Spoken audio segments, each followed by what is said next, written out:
Boa noite, pessoal. Sejam bem-vindos e bem-vindas a mais um Devaneios no Café. Este encontro semanal que nós temos aqui no SEI de Campinas, Espaço Marco do Vale, o Café Dialógico. Este lugar que nós temos aqui como a nossa casinha das reflexões, que fisicamente está localizado aqui na Rua Doutor Quirino 1856, na cidade de Campinas. E também estamos online, tanto no Instagram, ao vivo agora, e também nas outras plataformas gravadas, e ao vivo também no YouTube do SEI de Campinas. Boa noite para a Enila, que está chegando aqui conosco. Seja muito bem-vinda, Enila. A gente já está iniciando aqui, então, o nosso encontro, que um pouquinho mais cedo, né? Geralmente a gente está iniciando agora às 7h15, né? 19h15. A gente começou um pouquinho mais cedo hoje. Mas também para a gente fazer uma receptividade para o pessoal, para a gente ir aquecendo e introduzindo os nossos temas, que aqui o nosso espaço de devaneios é para isso mesmo. A gente vai aquecendo um pouco a nossa imaginação. E vamos deixando com esse aquecimento, vai borbulhar, vamos ver o que sai dela. E só um minutinho, deixa eu arrumar só o microfone aqui, que ele tá aqui, ó. O fiozinho estava na minha perna. Então, pessoal, para quem está chegando agora, para quem está conhecendo agora nossas lives, nós estamos, acho que na live de número 67, 68. Me corrijam aí quem estiver contando. Eu geralmente só vou saber depois da live. Mas a gente está bem próximo já da live de número 70. Olha só. Então já estamos aí há 70 semanas devaneando juntos aí. Dá o quê? Mais de um ano já. Já não estou fazendo as contas direito. Boa noite para Tatiana Morels. A Tatiana Morels, que está sempre conosco também. Seja muito bem-vinda, Tatiana. E hoje, pessoal, hoje a intenção aqui do nosso encontro é um tema que eu tinha até falado na live passada, da gente começar a falar um pouquinho mais sobre algumas ideias, alguns escritos do próprio Freud. Mas antes, eu pensei que tem um tema que talvez seja bastante importante para a gente também refletir antes da gente entrar e falar um pouco das obras do Freud. Na live passada, para quem acompanhou, nós discutimos um pouco sobre a terapia com o sintoma. Nós pegamos ali um livro do Hillman chamado Cidade e Alma, um livro bastante peculiar, porque é um livro que abre a psicologia para o mundo, não o mundo para a psicologia, mas a psicologia para o mundo. A Enila falando aqui, a live de número 67 hoje. Muitíssimo obrigado, viu, Enila? Eu não estava ciente, mas a gente já está na live 67ª live já. Olha só. E na live passada, a gente comentou então da terapia como sintoma. E hoje eu vou trazer um tema que ele vai requerer um pouco de sutileza da nossa imaginação.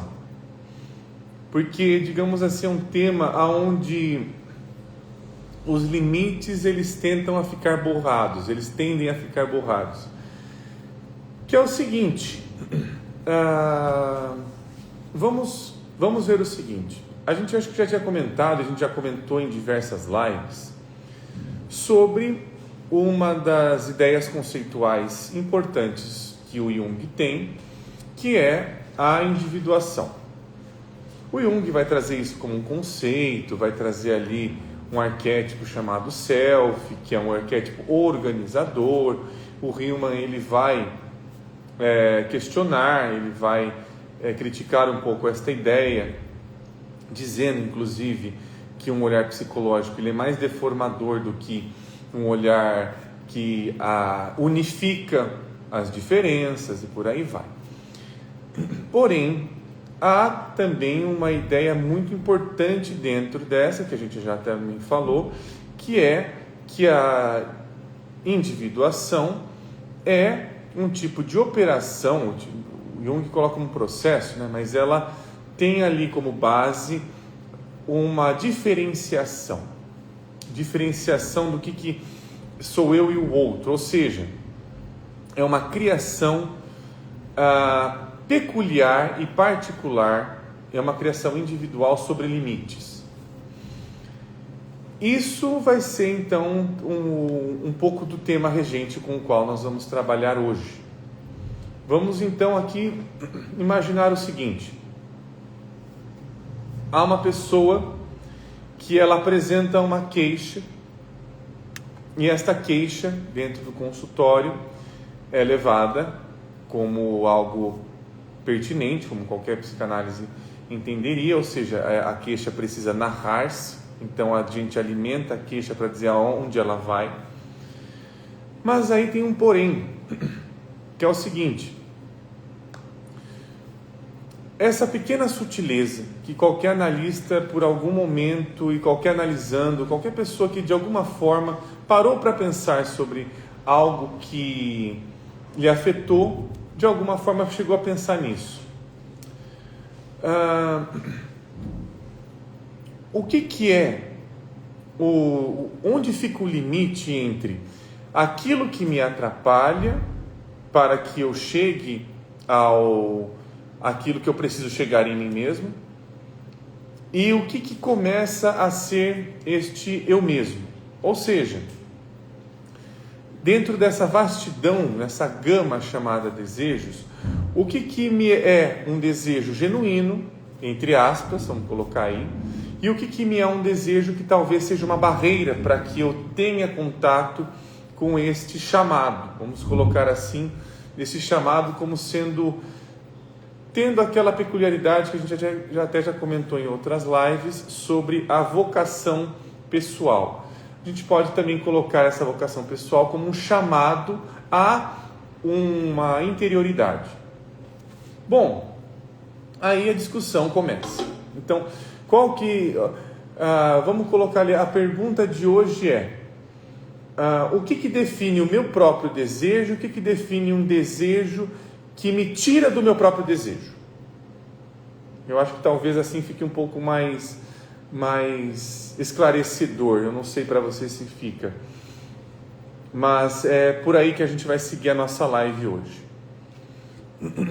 Inclusive, né, pessoal, fiquem à vontade aí, quem estiver participando ao vivo, fazer comentários, dúvidas e sugestões sobre o que nós estamos tratando. A Franciele Bittencourt está dizendo que sim, então acho que ficou compreensível a nossa pergunta de hoje, né? Ou seja, por onde que nós vamos caminhar através das nossas reflexões. Essa é uma pergunta bastante importante, porque ela vai começar a nos apresentar que a complexidade dos nossos desejos. Ou seja, que os nossos desejos, eles estão o tempo todo sendo atravessados por desejos outros.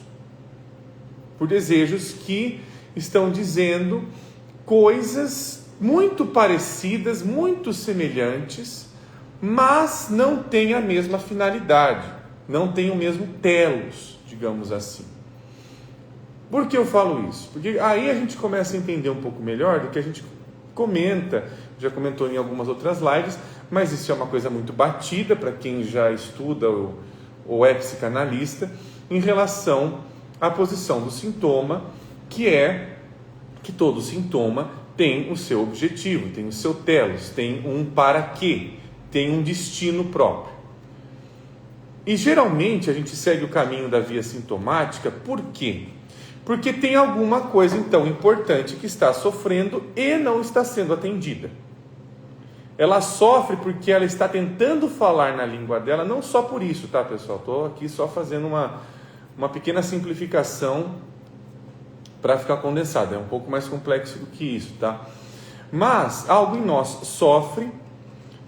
Um dos motivos que sofre é por não estar sendo atendido nas próprias exigências, na própria forma de ser. A gente dá uma coisa parecida para aquilo, mas aquilo não corresponde. Em outras palavras, eu vou até usar uma metáfora que foi criada essa semana numa sessão de análise que eu tive com uma paciente. Ao dar a uma vontade específica de, sei lá, tocar piano, um teclado, talvez por soar muito parecido, por ter teclas, por ter com várias semelhanças, parece que esse desejo foi atendido, mas na verdade talvez ele esteja sofrendo mais. Porque a especificidade dele ser piano é importante para o desejo e não para o que eu quero dar a ele. Esse é um ponto. Então, aí a gente vai complicando mais algumas coisas no meio do caminho. A gente complica, a gente dá nós e vai desfazendo eles. A gente dá um nó e depois aprende a criar laço. Por quê? Porque aí tem um fator importante. O fator é o seguinte: essa complexidade de encontros e atravessamentos que os desejos nos colocam, ele é constante. Ele acontece o tempo todo. Por quê? Porque um desejo que não tem até mesmo a sua própria indagação, ele não pode refletir-se. Ele não pode ser o quão específico ele quer algo sobre si mesmo. Em outras palavras, se algo em nós importante não sofre, ela não sabe a sua profundidade. Não que tenha que ser um sofrimento eterno, tal, não é nesse sentido. Mas sofrer no sentido de ser atingido por uma necessidade própria. Então, não é apenas um sofrimento de martirização, mas um sofrimento de talvez ter uma vontade de expansão, de amplificação, de exteriorização também, de alguma maneira, de ser manifestado de alguma forma, de existir de alguma forma, de falar. E o que nós percebemos em relação a uma posição analítica? Que para que um desejo ele possa entender-se através de sua fantasia, ele precisa ter voz, ele precisa falar. Em outras palavras, quando a gente tira uma materialidade de alguma coisa e começa a falar, a própria fala vai retirando um pouco a materialidade, até mesmo para servir melhor a matéria do que se quer, porque aí eu posso olhar para ela melhor e não fazer e continuar fazendo algo que inclusive pode não estar refletindo sobre ela. E aí a gente vai percebendo algumas barreiras, alguns entraves. Uma desses entraves que eu acabei de citar, para algo que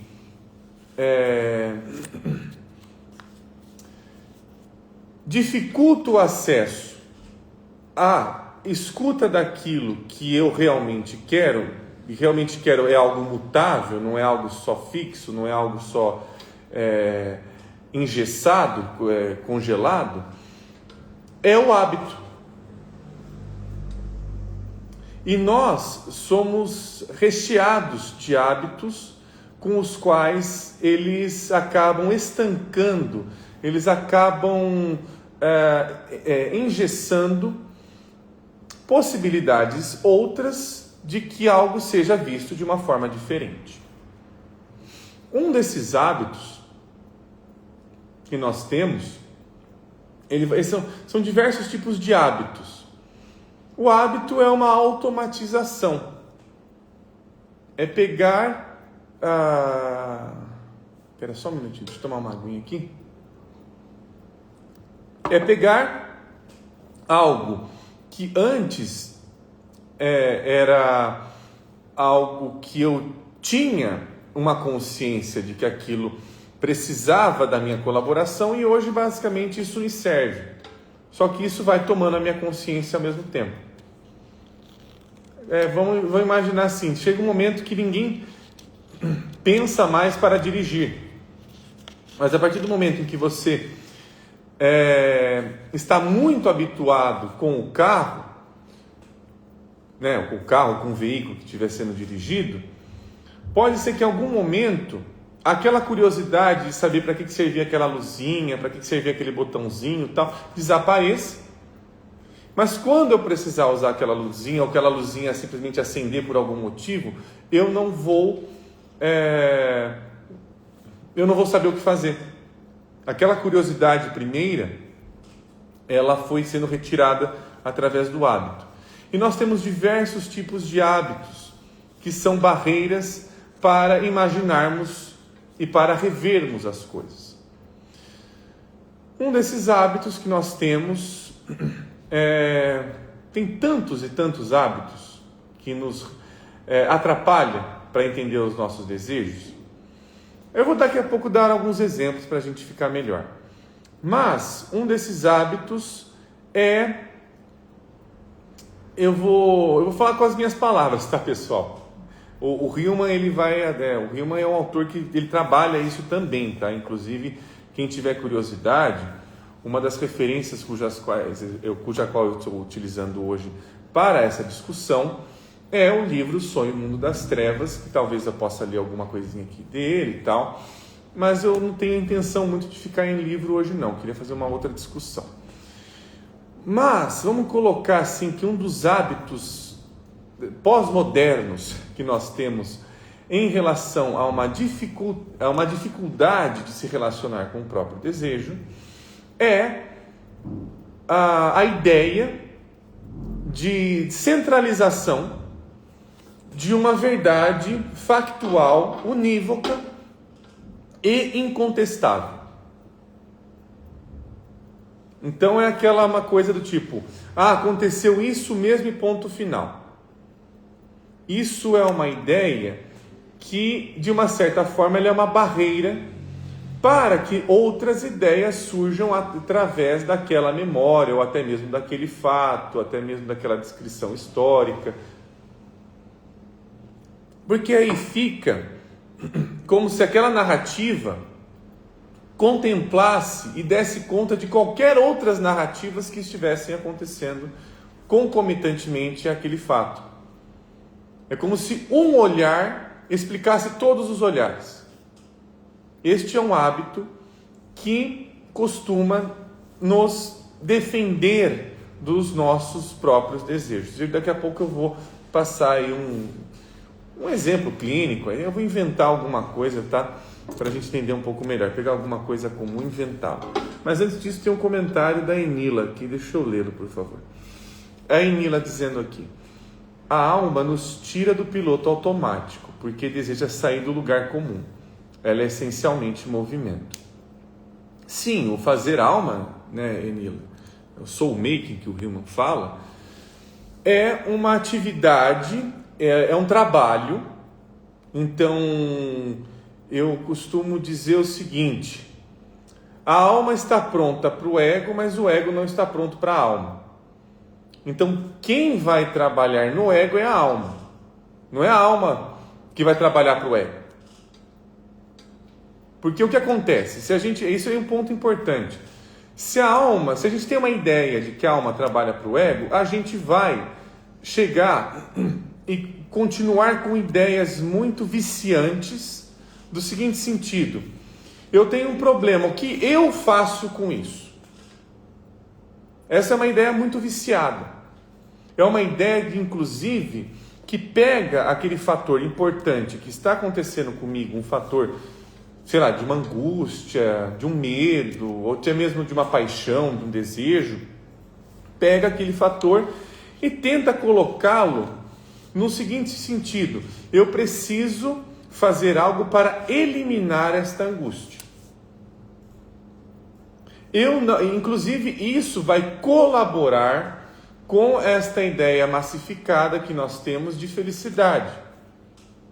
A ideia de felicidade pode ser uma ideia contra a alma nesse sentido, pois a ideia de felicidade vai presumir que para que eu seja feliz, eu não tenha e não possa estar sofrendo nada, eu tenho que ali saber resolver todas as coisas que me atingem e por aí vai. Porém, isso vai entrar no que nós estamos falando sobre a verdade unívoca. Eu preciso de uma resposta que acabe com este sentido. Não vou nem dizer sentimento, mas com esse sentido outro que está me atingindo. Vamos colocar um exemplo aí. Agora, deixa eu pensar em um.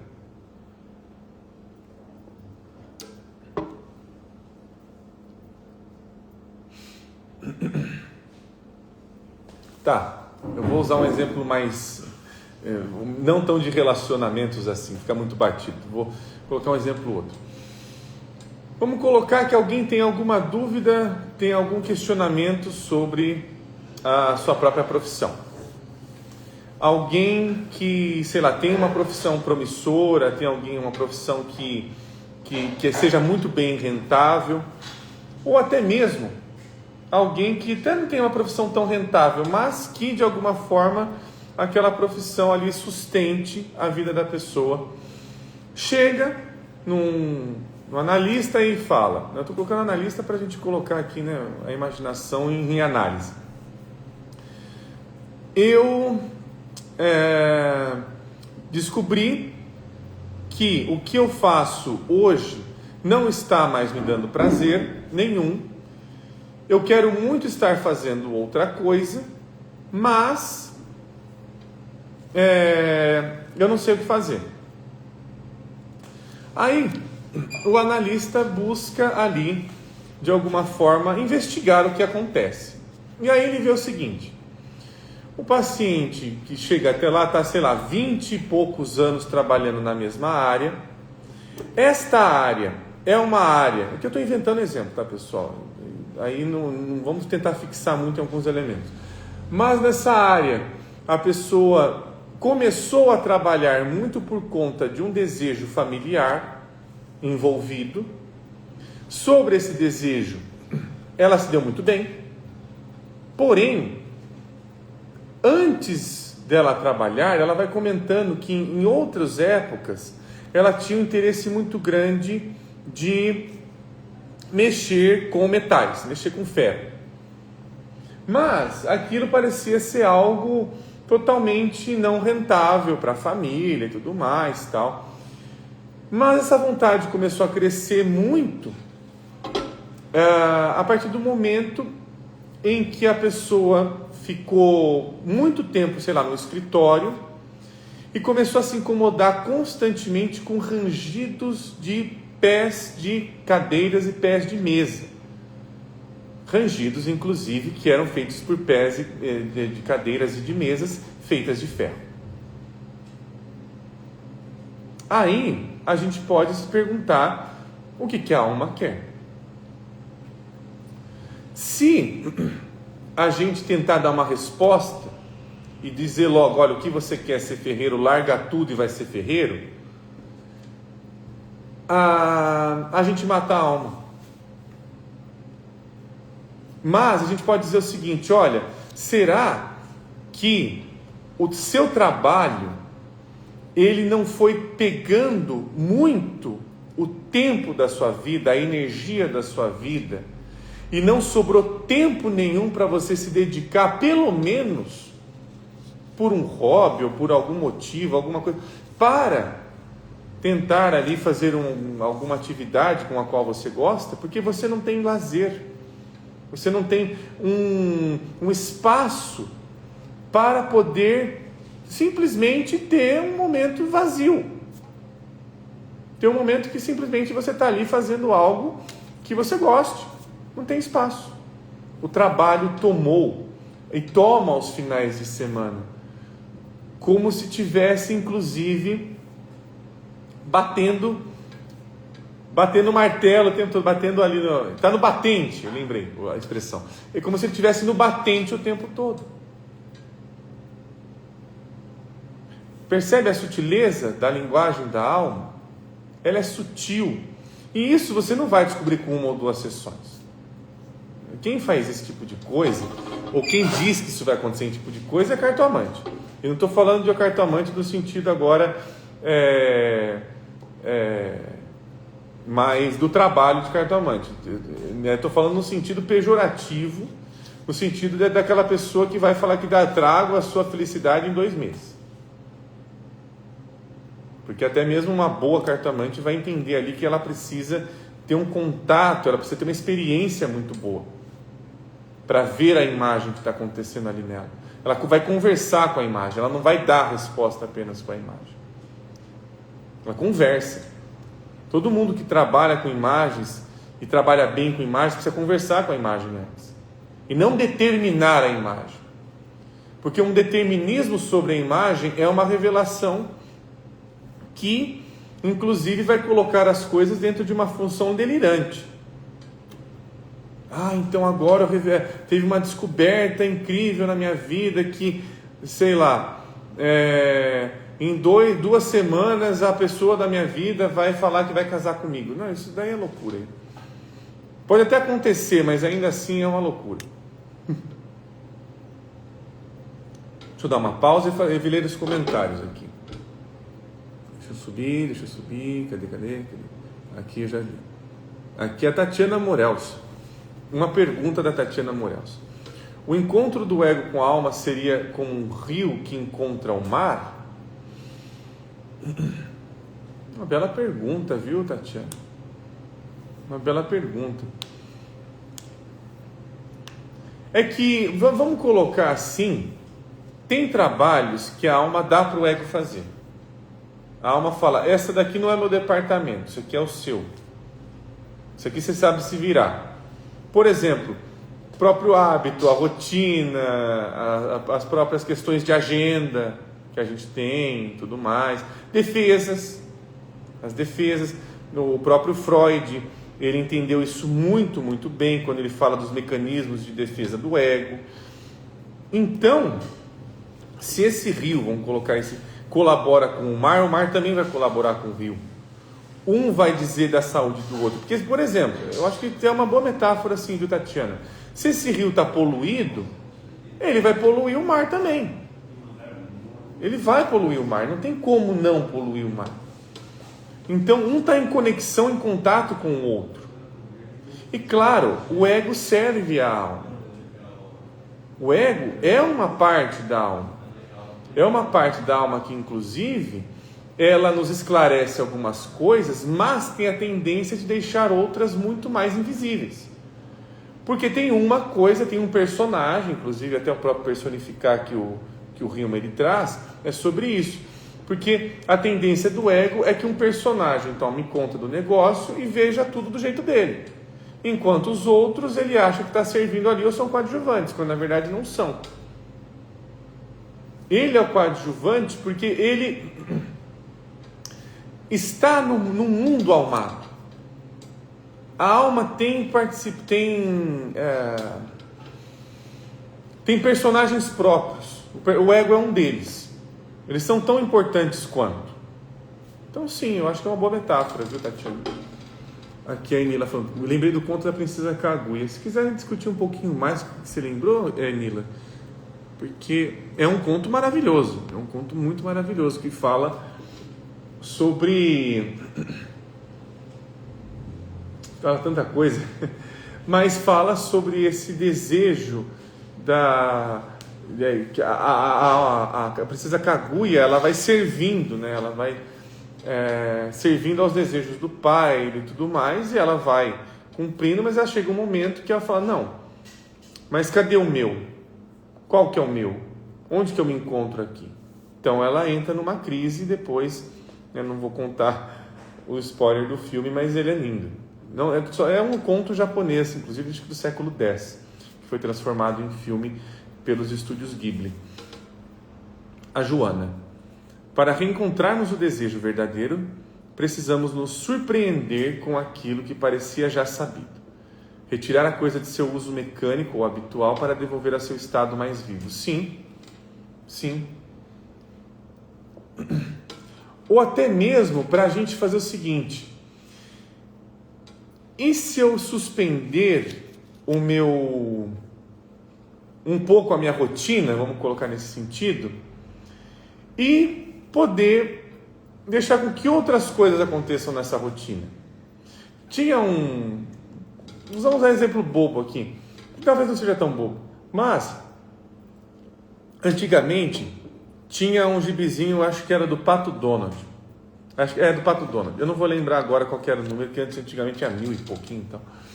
Antigamente tinha um gibizinho do Pato Donald, e a historinha era uma história muito legal. A historinha era que o Donald e os sobrinhos deles iriam tirar férias.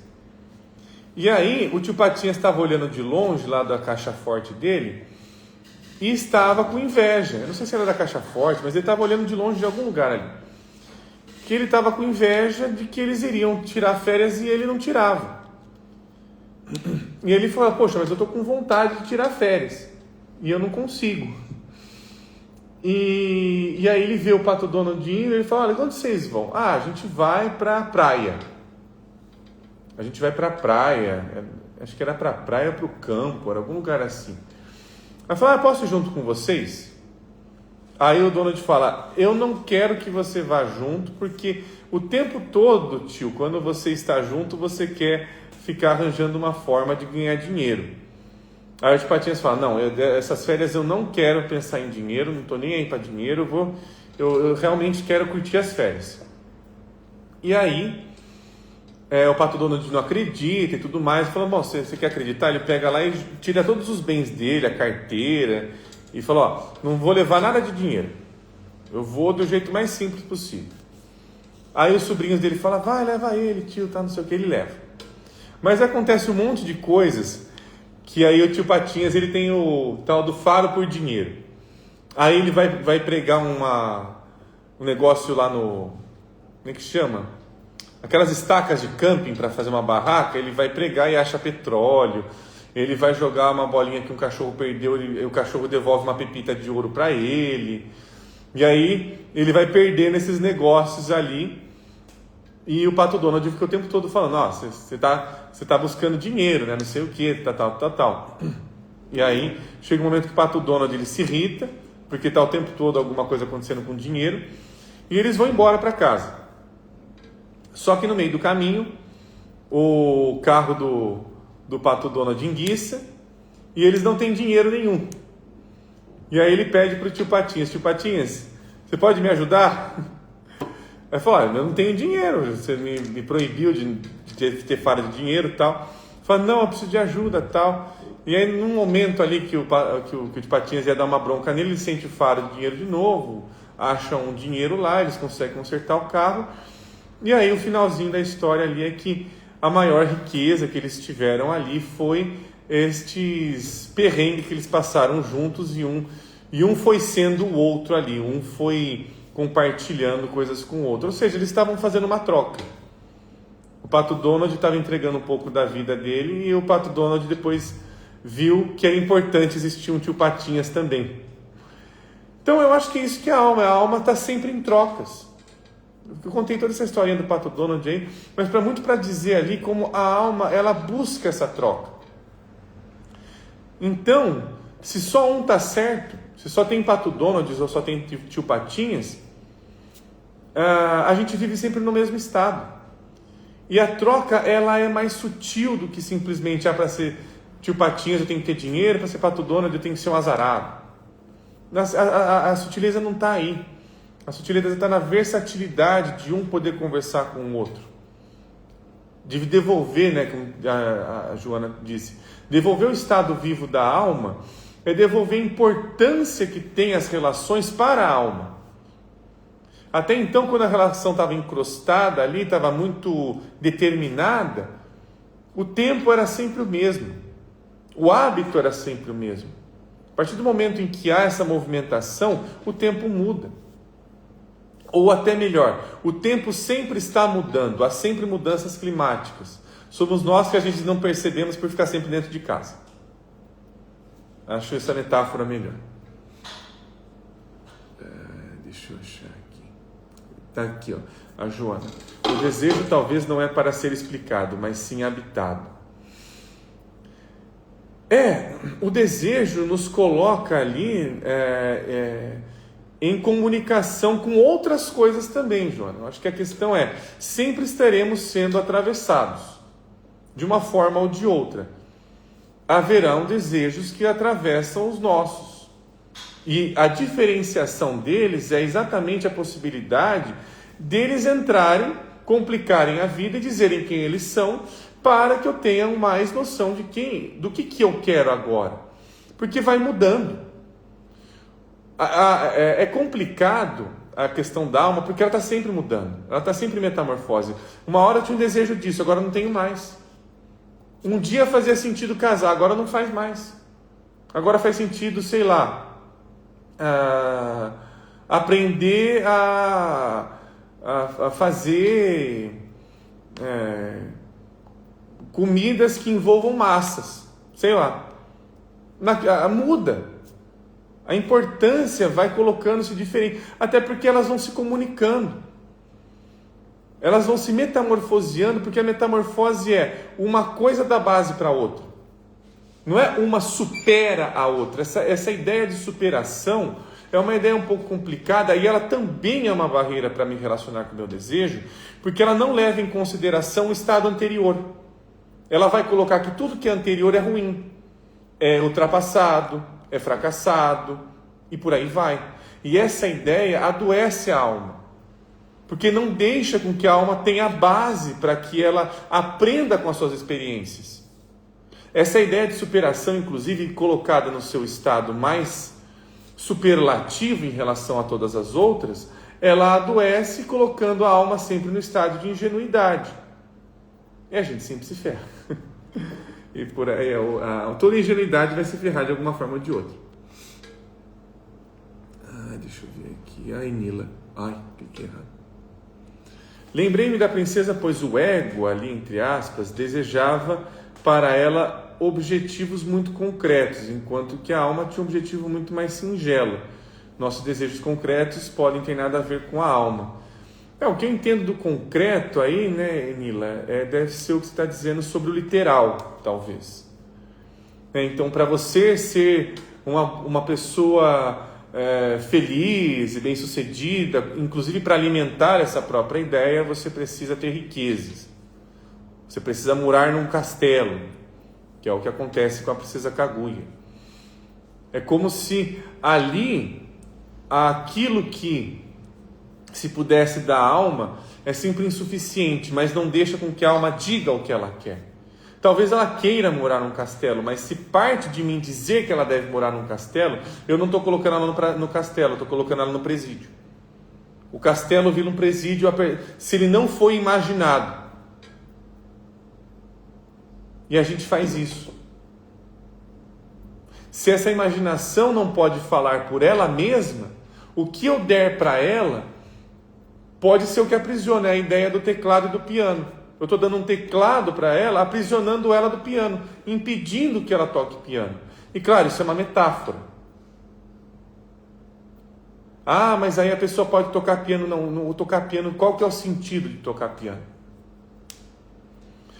O sentido é uma descoberta sobre como eu quero tirar um som, de eu aproveitar um som e tudo mais e tal. É uma descoberta de como é me relacionar com aquele instrumento, ou de simplesmente de tocar piano para perceber que eu quero tocar uma outra coisa. Eu não sei. Quem vai me dizer isso é o piano. O teclado talvez seja uma impossibilidade colocada para que eu não acesse direito esse desejo do piano, porque sim, o ego entende que quando a alma está acontecendo, ele vai ser deformado. Todo rei teme perder a sua coroa. E ele vai fazer o quê? Esforçar-se mais para manter a coroa. É de seu feitio. É de sua natureza, vamos colocar assim. Aqui. Deixa eu ver. É um perfil que eu não. Deixa eu ver. Bolcádida. Olá, Bolcádida. Deixa eu traduzir aqui, peraí. A razão porque deixa eu ver, deixa eu tentar traduzir isso aqui. Está em castelhano, né? A razão pela qual pela pobreza mete a gente em problemas. Mas eu precisaria saber que tipo de pobreza é essa, porque aí tem talvez uma pobreza de imaginação, Mas se for uma pobreza material, eu já não sei. O problema talvez maior aí, Boucádida, eu não consigo ver o perfil direito, mas é que eu acho que é até interessante se a gente for puxar por esse lado. A partir do momento em que há, digamos assim, essa resposta única e verdadeira, todas as outras formas e considerações de se imaginar o que os outros estão pensando, imaginando, tanto sobre mim, tanto sobre ele mesmo, são desconsideradas. Então não é que a alma é pobre, mas ela fica empobrecida através de ter que servir a um tipo de mentalidade.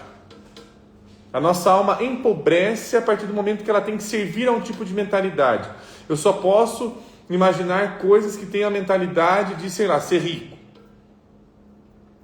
Mas eu não percebo a versatilidade de ser rico, por exemplo.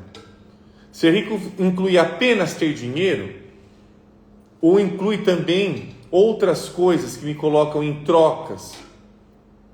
Porque eu imagino que dentro de uma questão psicológica, ser rico tenha esta possibilidade de uma expansão de trocas. Se eu não estou fazendo trocas, não está acontecendo nada. Não tem valor. Aquilo que não é possível de ser trocado não tem valor. Aquilo que só tem que ficar preso perde o seu valor. Uma boa discussão, uma boa metáfora. Aqui, deixa eu ver. Aqui é o Boucádida. Vou traduzir, tá, Boucádida? Há muitas razões, mas não se podem identificar todas, porque é muito diverso, diferente e misterioso à primeira vista, né? Eu não sei se eu leio em castelhano, até porque meu castelhano não é tão bom, mas eu vou ler só essa frase que eu achei ela bem interessante. Hay muchas razones, pero no se pueden identificar todas, porque é muito diverso, diferente e misterioso à la vista. Sim. E eu acho que é exatamente a possibilidade desse mistério poder se comunicar é que a gente vai podendo, inclusive, fazer uma diversidade, ou melhor, vai podendo acolher melhor as diversidades que nós mesmos temos também, que vão sendo apresentadas nas relações, nas minhas divergências em relação a o que eu quero, o que eu não quero. Por exemplo, assim, deixa eu pensar.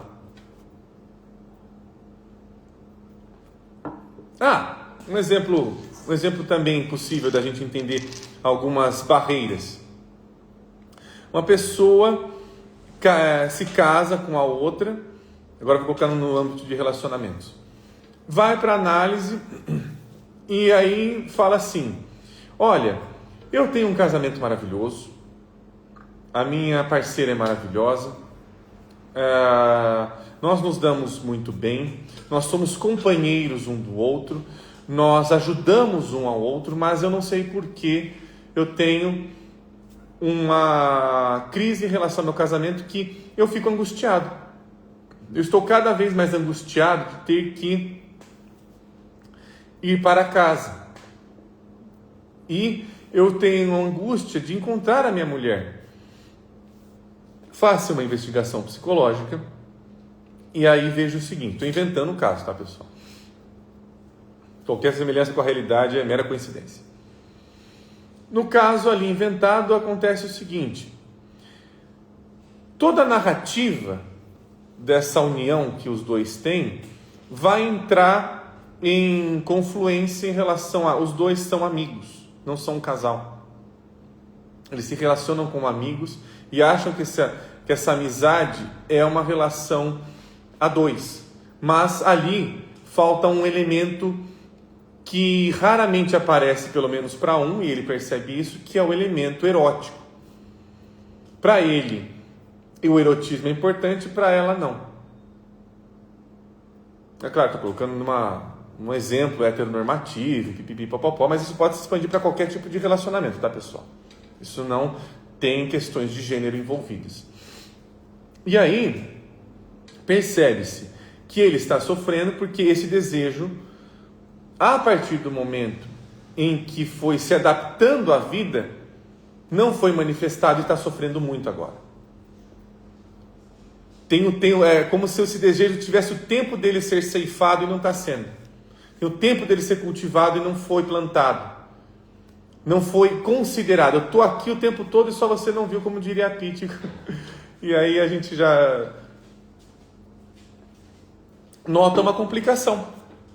E aí? Aí você fala, esse desejo é seu. Eu não sei se é dela. Eu não sei se é da relação. Mas esse desejo é muito seu. E aí? Então o encontro com a alma deforma. Ele tem que terminar o relacionamento. Não arranja uma amante. Não sei faz o quê. Todas essas coisas não pertencem a um aconselhamento. Quem vai trazer isso é a alma. A alma é a moral. Ela vai dizer, isso é importante para mim. O que eu faço? Eu não sei. Eu vou precisar achar meu caminho. E é aí que começa a diferenciação. Porque se a gente for dar soluções, acaba essa diferenciação. Quem vai fazer esse movimento de importância é a alma. É o que nos convida a imaginar o que está acontecendo.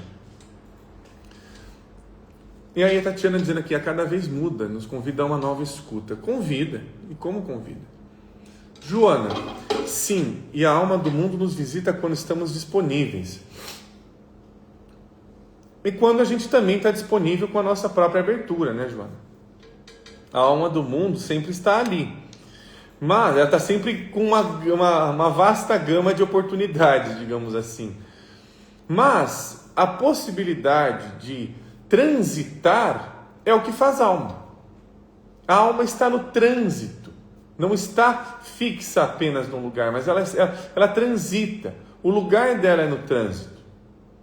Ela vai ter momentos que ela vai precisar fixar sim, ela quer fixar ali, mas não fixar-se para ficar parada, mas para se aprofundar. Quando a alma fixa, ela se aprofunda, é diferente. Quando o ego fixa, ele é compulsivo.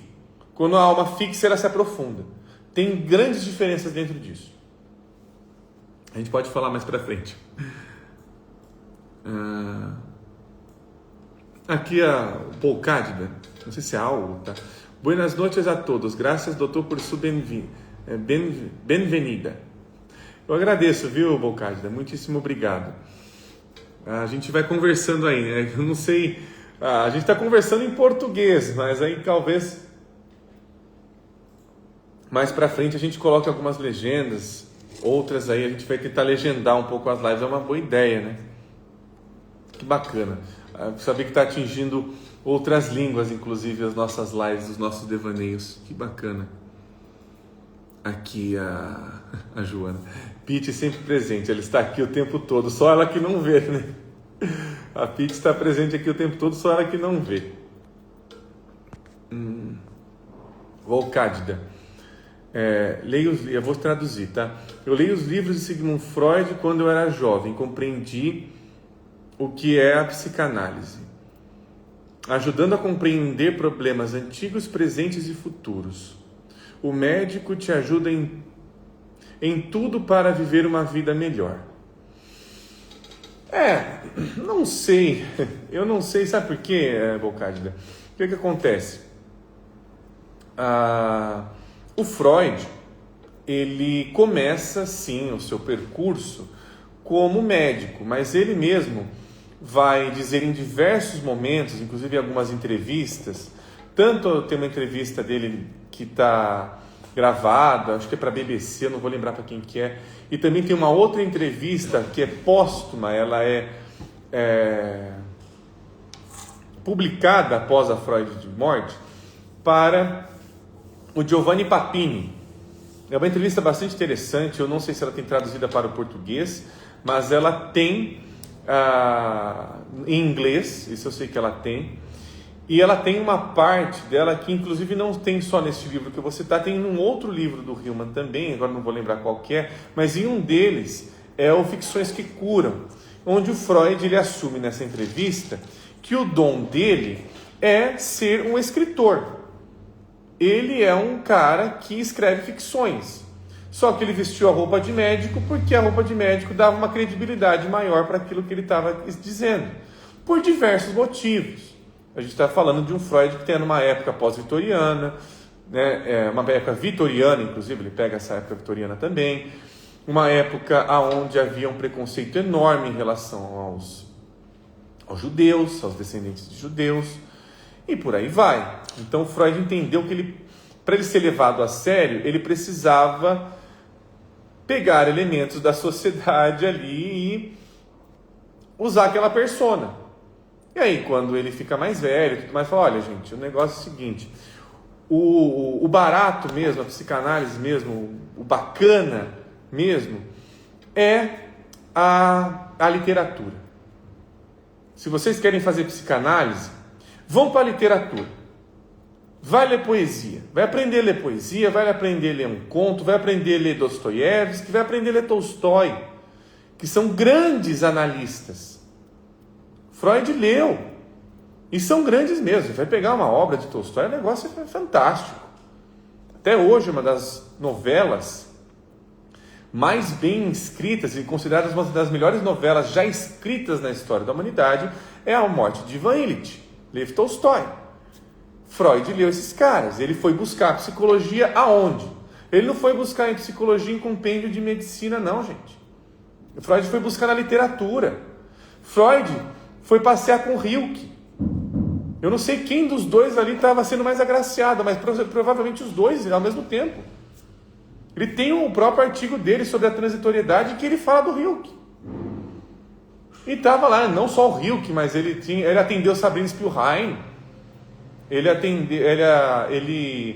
conhecia do André Salomé, sabe, todo o revertério que ela deu na comunidade intelectual da época, com Nietzsche, com Freud, com o próprio Rilke, que ela tem até um livro de correspondências, que é um livro fantástico, é dela falando para o Rilke, ensinando o Rilke a ter um olhar poético.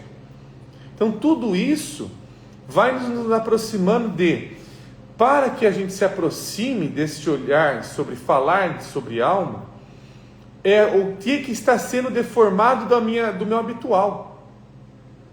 Tem alguma coisa que está habitualmente vendo as coisas de uma determinada forma, e a alma está dizendo, tem mais coisa aí, cara. Bora viver. Bora se colocar em transformar história em experiência. Vai ver por você. Ao invés de você ficar falando sobre o que disseram para você, vai lá e vê por você mesmo. Porque você vai descobrir a sua própria forma de narrar. E não uma forma que você é validado por quem disse que você deveria narrar daquela forma. Seguir o próprio desejo é difícil, mas certas partes sim. Mas é muito mais prazeroso e é o que nos torna único. E bom, essa foi a nossa live e foi a nossa tentativa também de se inspirar em relação a estas ideias que nós estamos trazendo hoje aqui. Espero que de alguma forma tenha tocado em alguma coisa diferente, porque é o que nós tentamos fazer aqui no Devaneios. Hoje, felizmente ou infelizmente, não li nada. A intenção era realmente ter uma troca, uma conversa, e foi uma conversa bastante bacana. Conseguimos conversar até em outras línguas, acessar novas línguas. Até fico agradecido aqui a Bolcádida pela participação aqui conosco nas nossas lives. E por hoje é isso, pessoal. Nós nos vemos semana que vem no nosso encontro aqui no Devaneios do Café. E muitíssimo obrigado a todo mundo que participou aqui das lives e que também participa das lives sendo gravadas, sendo assistidas por outros meios que estão ali disponíveis no Spotify, disponíveis no YouTube. Então, pessoal, até semana que vem. Nos vemos aí por volta desse horário aqui novo que nós estamos fazendo. E nos encontramos lá. Tchau, tchau, pessoal.